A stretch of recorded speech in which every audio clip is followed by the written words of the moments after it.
শীত, গ্রীষ্ম কিংবা বর্ষা যেমনই ওয়েদার থাকুক না কেন, ব্রাইডের এই বিশেষ দিনটাকে আরও সুন্দর করে তোলার জন্য আমাদের যেতে হয় তাদের মেকওভার করতে। তাই এই প্রখর তাপে আমরা বেরিয়ে পড়েছিলাম আমাদের ডেস্টিনেশনে। সো হ্যালো বন্ধুরা, কেমন আছো তোমরা সবাই? চলে এসেছি আবার একটা নতুন ভিডিও নিয়ে। ব্রাইডের বাড়ি খুব বেশি দূরে ছিল না, তাই প্রথমে ভেবেছিলাম বাইক নিয়ে বেরোবো, কিন্তু এত রোদে বাইকে যেতে কষ্ট হবে বলে উঠে পড়লাম টোটোতে।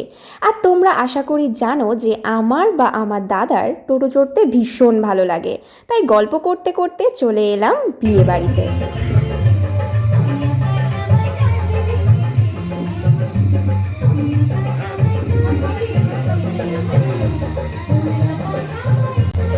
ইমা বউ নাইটি পরে কেন? রুমে ঢুকে দাদা লাইট সেট আপ করতে লাগলো এবং কনেকে বলা হলো তার শাড়ি জুয়েলারি আনার কথা। তাই সে আর দেরি না করে চলে গেল পাশের রুমে তার সমস্ত কিছু নিয়ে আসার জন্য। দাদা সেখানে সাজাতে আসবে বলে সবাই চারপাশে জমা হয়েছিল তার হাতের কাজ দেখবে বলে। যাই হোক, আর দেরি না করে দাদা শুরু করে দিল তার কাজ করতে, কারণ কনেকে সাজানোর পর তার দুই দিদিকেও মেকআপ এবং হেয়ার স্টাইলিং করে দিতে হবে তার। সাধারণত আমরা ক্লায়েন্টের শাড়ি ড্রাপিং করার পর তার মেকওভার কমপ্লিট করি, কিন্তু এক্ষেত্রে একটু অন্যরকম করেছিলাম, কারণ সেদিন ছিল প্রচণ্ড গরম। তাই ক্লায়েন্টের পক্ষে শাড়ি পরে বসে থাকা খুবই কষ্টকর হতো।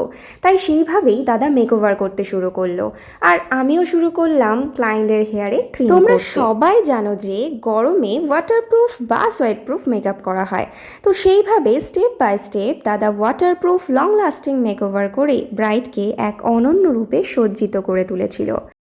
পুরোটা দেখার পর তোমরা অবশ্যই কমেন্ট করে জানিও যে ব্রাইডকে কতটা সুন্দর লেগেছে। আর যদি ভালো লেগে থাকে তাহলে অবশ্যই একটা লাইক করো, কারণ তোমাদের একটা লাইক আমাদের কাজের আগ্রহকে আরও বাড়িয়ে তুলবে। এর থেকে আরও সুন্দর সুন্দর কাজ তোমাদের সামনে তুলে ধরতে পারবো আমরা। তাই একটা লাইক করো আর আমাদের সাথে থেকো।